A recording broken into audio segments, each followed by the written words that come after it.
They tried to frame me for something I didn't do, thinking I had no way to fight back. But I turned the evidence against them and made sure everyone knew the truth. It all started on a Thursday morning that felt completely normal. I, Logan Hayes, was nursing my third cup of coffee at Horizon Tech Solutions, scrolling through emails and trying to wrap my head around a long to-do list.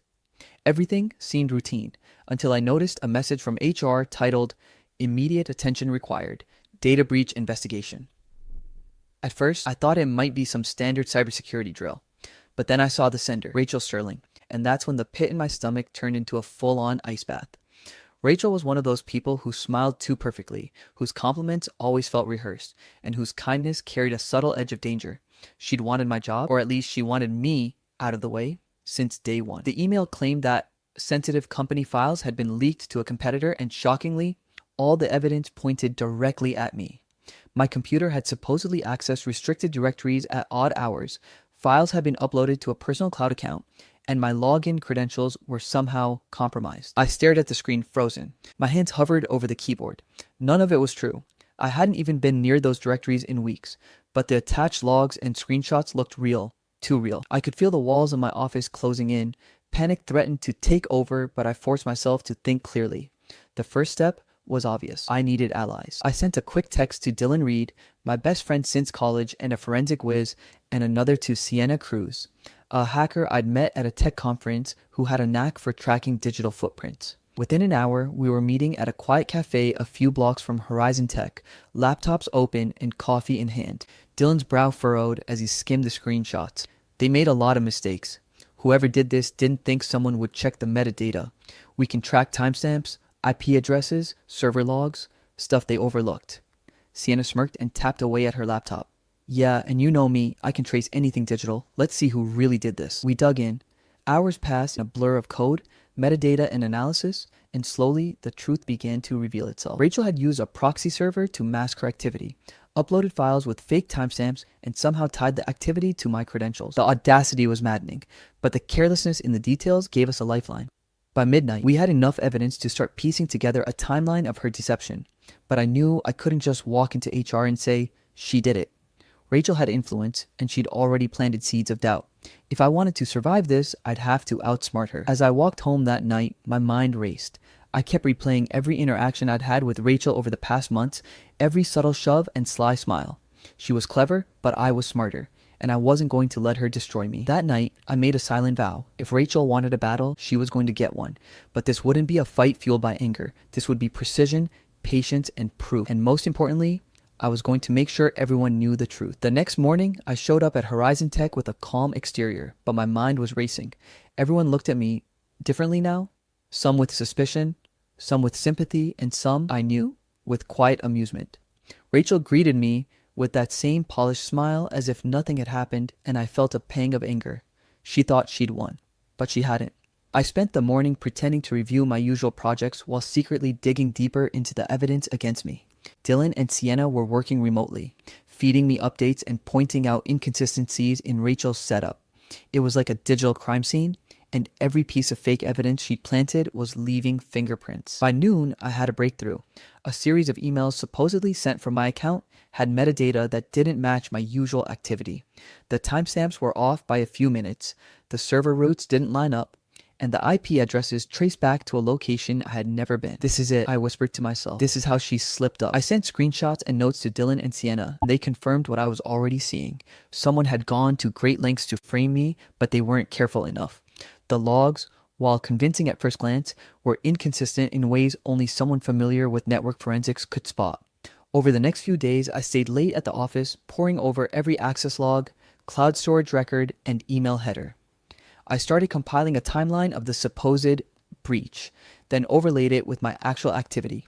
It became clear. Every single digital footprint that implicated me had a shadow, and that shadow led directly to Rachel. The tension in the office grew. Rachel was subtle, but I could feel her watching me. Every glance, every whispered conversation nearby, every coincidental question she asked felt calculated. She wanted to intimidate me, to make me doubt myself, but it was having the opposite effect. Each piece of fabricated evidence I uncovered strengthened my resolve. I knew confrontation wouldn't work yet. If I accused her without proof, HR might side with her, especially since she had spent months building credibility. No, I needed a plan. I needed to turn the tables so spectacularly that no one could ignore the truth. That evening, I met Dylan and Sienna at our usual spot. The cafe was quiet, the hum of espresso machines, the only background noise. So, here's what I'm thinking, I said, spreading out printouts and screenshots. We can't just show HR a few logs. We need a full reconstruction of the breach. We show how every fake file, every email, every altered log points directly to Rachel. And we do it live. Dylan nodded. You're talking about a live forensic demo. That's risky, but it'll be undeniable. No one can argue with a live trace of IPs and metadata. Sienna's eyes sparkled. I can set up scripts that show exactly when and where each action occurred, who accessed what, and trace it in real time. We can even simulate the fake activity to show it's not you. And the best part, we can make it so Rachel can't hide behind excuses. I felt a surge of hope. For the first time in days, the fear and anxiety that had been gnawing at me began to turn into focus and determination. We spent hours planning every detail, how to present the information, the order of revelations, and the timing. As I walked home late that night, my mind replayed every step we had laid out. Rachel thought she had me cornered, but she had underestimated two things: my allies and my unwillingness to let lies define my life. By the end of the week, we were ready. Every digital breadcrumb Rachel had left behind was mapped, timestamped, and cross-verified. It was a perfect storm waiting to be unleashed. And I knew one thing for certain. When the day came, everyone would see the truth. By Monday morning, the office felt like a minefield. Every glance from Rachel, every passing comment felt loaded with intent. She was careful, calculating, always watching, always testing. I had to be even smarter. Dylan and Sienna had been working around the clock to prepare the live forensic demonstration. They created a controlled environment on a separate server where I could replicate the entire sequence of falsified activity Rachel had orchestrated. Emails, fake file transfers, even IP addresses routed through proxies. The setup was meticulous, precise, and convincing. But the bigger challenge wasn't technical. It was human. Convincing HR, my manager, and other executives to actually pay attention without tipping off Rachel required subtlety. I couldn't afford to be confrontational too early. If she sensed the trap, she might try to cover her tracks. I started dropping small breadcrumbs, casual mentions in meetings. I noticed some unusual log entries on the server last night, or we might want to double-check cloud storage access from remote IPs. Each comment was innocent on the surface, but it subtly reinforced the idea that I was aware of the inconsistencies. Rachel twitched at each mention. I knew she noticed. I could feel it. By Wednesday, everything was in place. I had scheduled a meeting with HR, my manager, and the relevant team leads under the pretense of discussing a minor project update. In reality, it was the perfect setup for the demonstration. That evening, I met Dylan and Sienna one last time before the big day. We reviewed the sequence, rehearsed the live demo, and went over potential questions Rachel might try to throw at us. What if she tries to shut it down mid-demo, I asked, tension tightening my chest. Sienna shook her head confidently. I've anticipated that. The server logs and metadata are all mirrored to a secure backup. Even if she tries anything, the evidence is untouchable. You're untouchable. Dylan added, just stick to the plan, Logan. Don't let emotion take over. She'll try to intimidate you. She'll try to gaslight you. Just follow the sequence and let the evidence do the talking. The night before the presentation, sleep was impossible. I went over every detail in my mind, every line of explanation, every step of the demo. I knew this was the moment that could make or break everything. The morning of the meeting, I walked into Horizon Tech with a calm, measured stride. Rachel was already there, her smile tighter than usual. I caught a glimpse of her whispering to a colleague, clearly sensing that something was about to happen. HR led us into the conference room, and I could feel the energy shift. Executives and managers filled the room, all expecting a routine update. Rachel sat smugly at the front, confident that I was cornered. Good morning, everyone, I began, voice steady. I wanted to address some discrepancies we recently discovered in our system logs and cloud activity. I believe there's been a misunderstanding, and I'd like to show the facts clearly. I launched the live demo. One by one, I displayed the falsified emails, the doctored file logs, and the misattributed IP addresses. Each piece of evidence that had been used to frame me was dissected in real time, showing its origin, timestamp, and routing. Rachel's composure began to crack. She leaned forward, whispered something to a colleague, and shot me a glare. But it didn't stop the demonstration. Every click, every command, every data point traced directly back to her machine. I paused for effect. As you can see, I said, letting the evidence speak, these actions were not performed by me. They were orchestrated from Rachel's account and devices. The logs, timestamps, and metadata confirmed this unequivocally. The room went silent. HR's faces were pale, and the managers exchanged shocked glances. Rachel's smugness collapsed into panic. She opened her mouth, but no words came out. I realized in that moment how powerful proof could be. Not anger, not shouting, not confrontation, just the undeniable clarity of truth laid bare. By the end of the demonstration, Rachel's attempts to gaslight or intimidate had completely failed. HR immediately announced an internal review, and Rachel was asked to step out while the investigation proceeded. As I walked back to my office, the tension that had gripped me for weeks began to lift. I hadn't just survived the setup, I had turned it into a showcase of evidence that left no room for doubt. And in that moment, I knew something important. The fight wasn't over yet, but the game had changed. Now the power was mine. The day after the demonstration, Horizon Tech felt different. It was quieter, more cautious, like the office itself had collectively exhaled after a tense standoff. People whispered behind closed doors, shot furtive glances at Rachel, and some even gave me subtle nods of respect. But the tension wasn't entirely gone. Rachel was nowhere to be seen that morning. HR had called her in for questioning, and rumors swirled about what would happen next. I stayed at my desk, trying to focus on work, but my mind kept replaying the live demo. Every screenshot, every timestamp, every trace of digital deception was burned into my memory. Dylan sent a message. She's trying to cover tracks. Be ready. Sienna chimed in. Don't worry, anything she touches now is already mirrored. She can't hide from what's coming. Despite their reassurances, a nagging unease lingered. Rachel was clever, manipulative, and unpredictable. The last thing I wanted was for her to strike back in some way I hadn't anticipated. So, by mid-morning, HR called me into their office.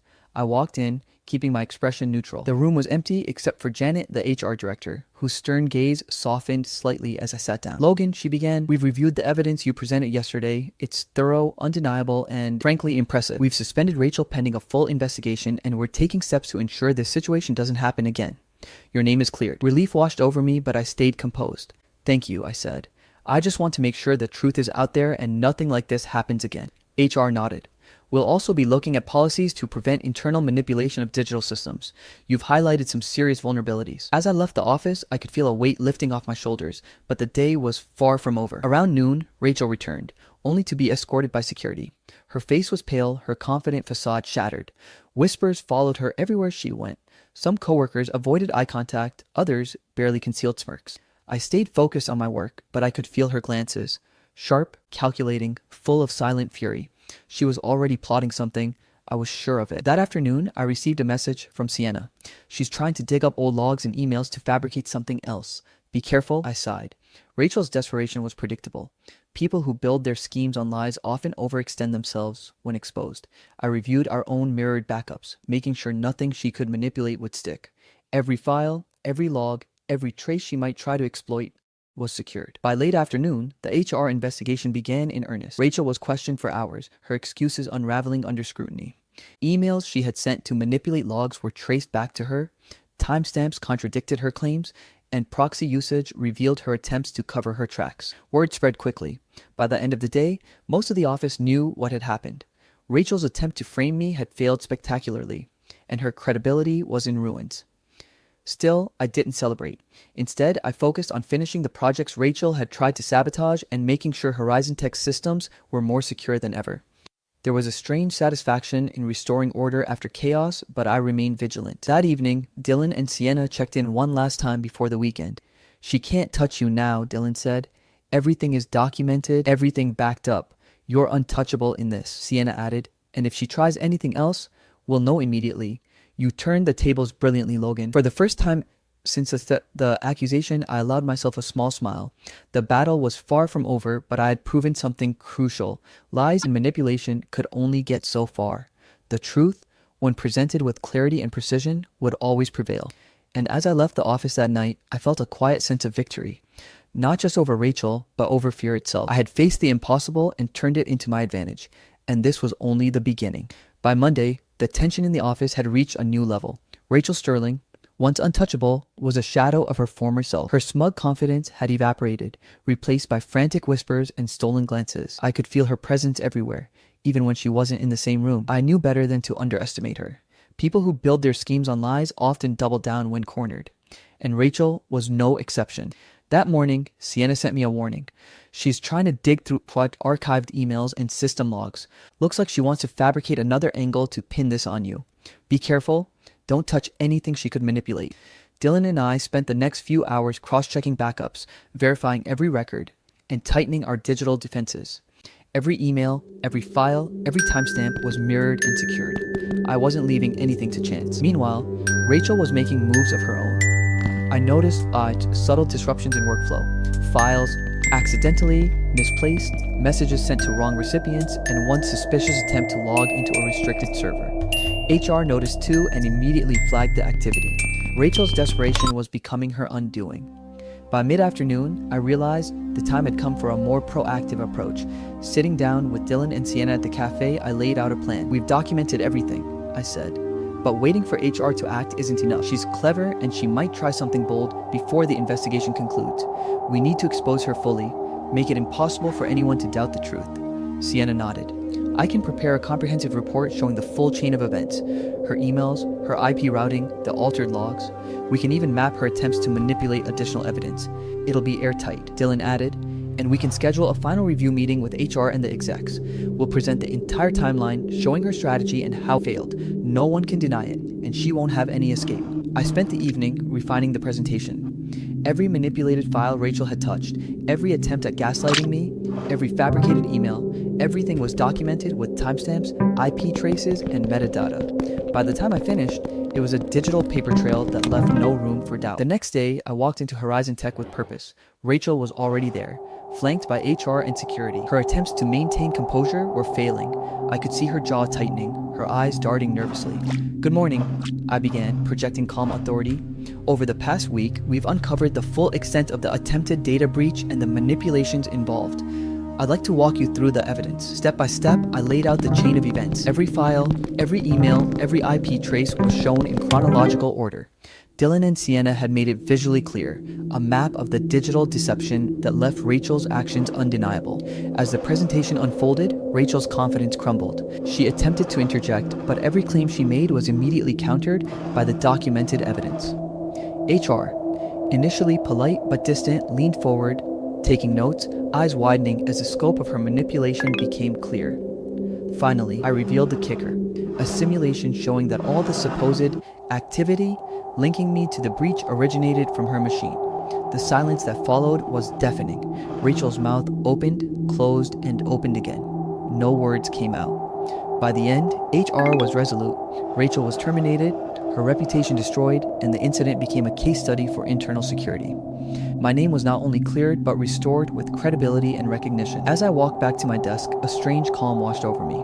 The fight had been exhausting, the stakes impossibly high, but I had turned lies into proof, manipulation into revelation. For the first time, I truly understood the power of persistence, clarity, and unwavering focus. Rachel had tried everything to destroy me, but in the end, truth was stronger than deception. And as the office buzzed with whispers of what had just transpired, I realized that my life and my reputation wasn't just intact, it was stronger than ever. The morning after Rachel's termination, the office felt lighter, almost surreal. The tension that had gripped Horizon Tech for weeks had vanished, replaced by a cautious sense of relief. Whispers still floated through the hallways, but now they were about validation, admiration, and surprise.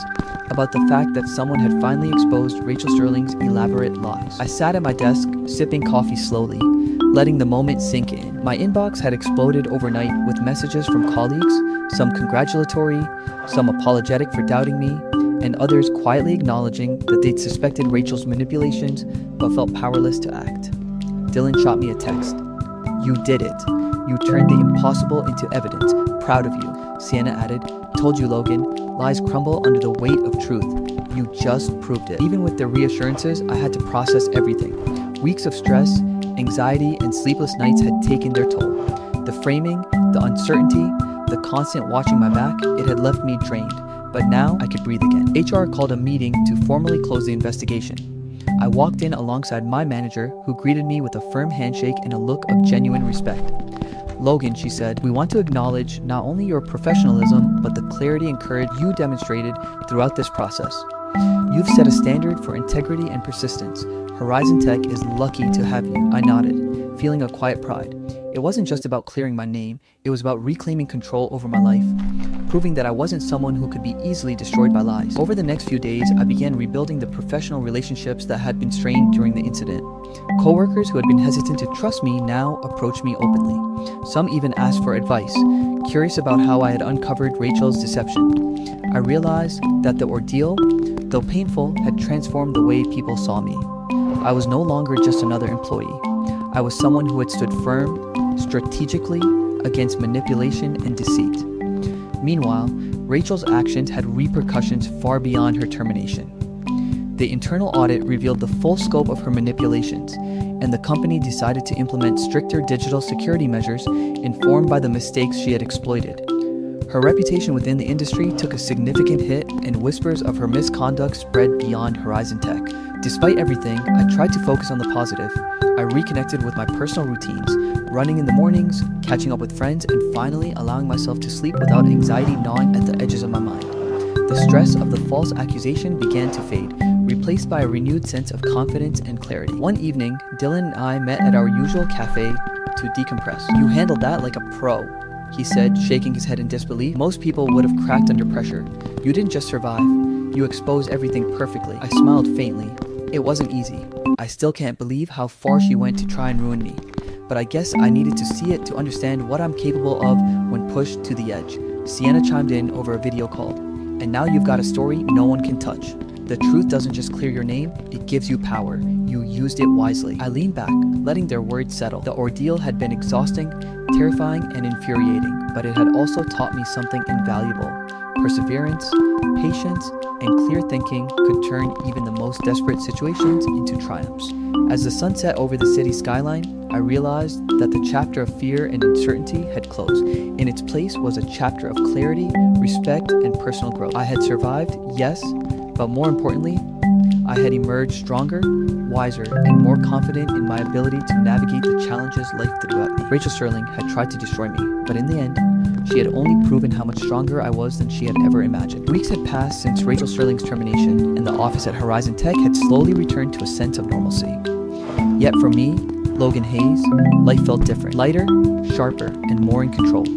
The shadow that had been cast over me during the framing attempt had finally lifted, leaving only clarity in its wake. HR had finalized the investigation, confirming every detail I and my allies had documented. The board issued an internal memo outlining the lessons learned and praising the professionalism and perseverance that had exposed the truth. My name was officially cleared, my reputation restored, and my credibility within the company stronger than ever. Colleagues approached me with cautious congratulations, some with admiration I had never felt before. Even those who had doubted me initially now seemed to respect the resilience I had shown. I realized something important. People remembered not only who had been wronged, but also who had faced the challenge and emerged unbroken. I made a point to reconnect with Dylan and Sienna, whose support had been invaluable. We met at the cafe where we had spent long nights piecing together the evidence. "You handled that like a masterclass," Dylan said, shaking his head in disbelief. "I don't think anyone could have done it better," Sienna smiled. "And you did it all ethically. You didn't fight fire with fire. You fought deception with proof. That's far more powerful." I laughed softly, the tension of the past weeks finally melting away. It still feels surreal. I spent so long doubting if I could even survive it, and now I feel like I can handle almost anything. The city skyline stretched outside the cafe window, golden in the late afternoon sun. It felt like a symbol, a horizon, new beginnings, and opportunities untainted by the shadow of lies. Even Rachel's downfall had taught me something valuable. People who rely on manipulation and deceit can climb quickly, but their foundation is unstable.